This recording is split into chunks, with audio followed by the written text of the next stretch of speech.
welcome to Overdrive. I'm Shireen Bhan. This week's show is all about the most important European motor show. We are talking about the Paris Motor Show, which runs on alternate years with its sister show being run out of Frankfurt. Now, Paris is always about interesting launches and outrageous concepts, but soaks up all the action and starts things off with the largest European manufacturer, the Volkswagen Group.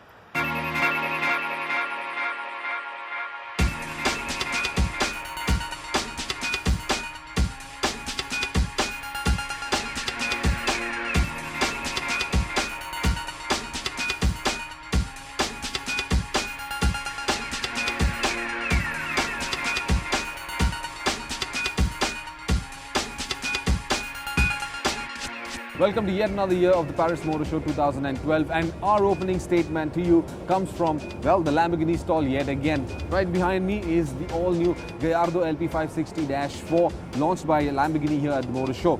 Well, it's a stunning new color, but there's a lot of changes otherwise as well. And well, to tell you more about what Lamborghini is up to, we've got Stephan, Winklemann, the CEO of Lamborghini, to talk to us.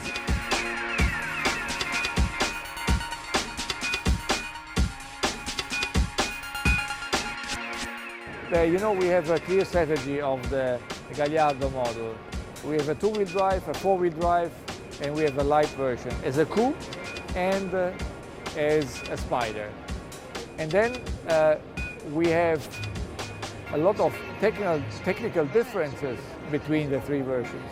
But the two-wheel drive and the four-wheel drive, they were looking alike and they were different to the Superleggera. Now, with the four-wheel drive, with the new design, we don't only have a new or different driving experience and performances, but we also have a distinct design.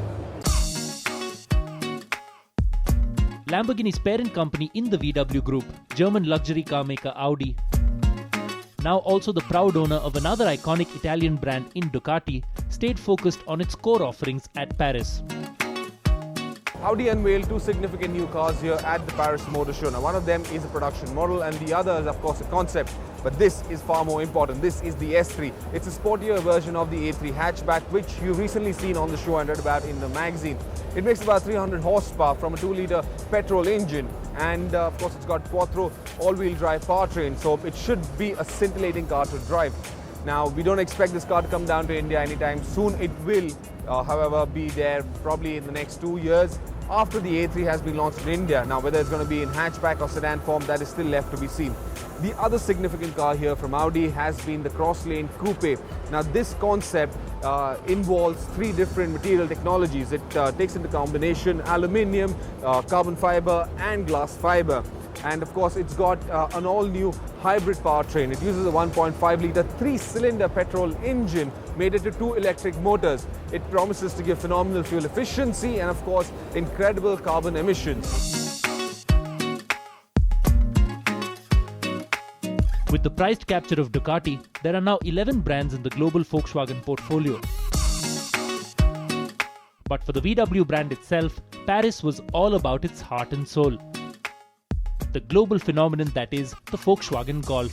And the new Golf was indeed the focus of all attention. This is the new Golf, and well, make things clear right at the beginning, it's not coming down to India, but at least not in the form that we see it as, which is a hatchback. Now, this shares its platform, its MQB platform, along with the Audi A3 as well, and we do know that the A3 is coming to India as a sedan, however. So, well, it's but obvious that the Golf will come down to India in probably a sedan form, and that means it could underpin the next generation Jetta.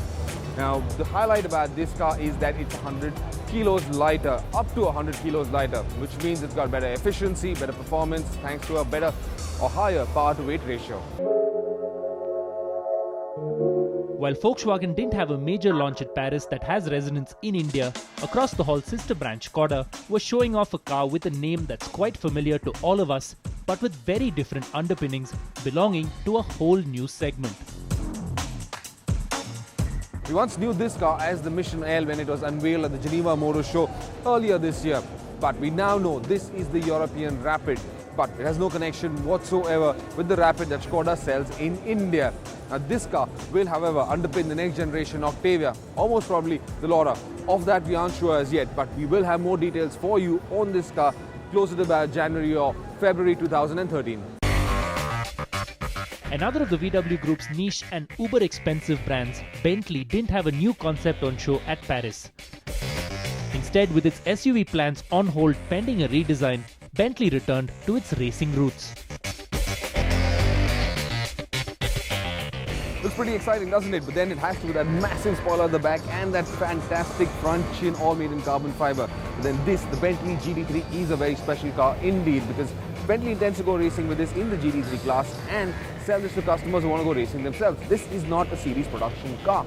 Now, this is an all carbon fiber monocoque. It's way lighter than the car that it's based on, which is the GT Speed. It weighs just 1300 kilos, and along with a phenomenally tweaked engine and transmission, it's got a phenomenal power to weight ratio. I'm really looking forward to seeing this car on the racetrack.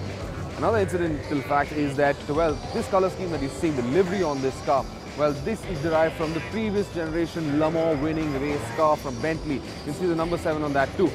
That car, incidentally, well, that was all dark green with white stripes. The color's been reversed for this one. It's all white with the light and the dark green stripes running all across.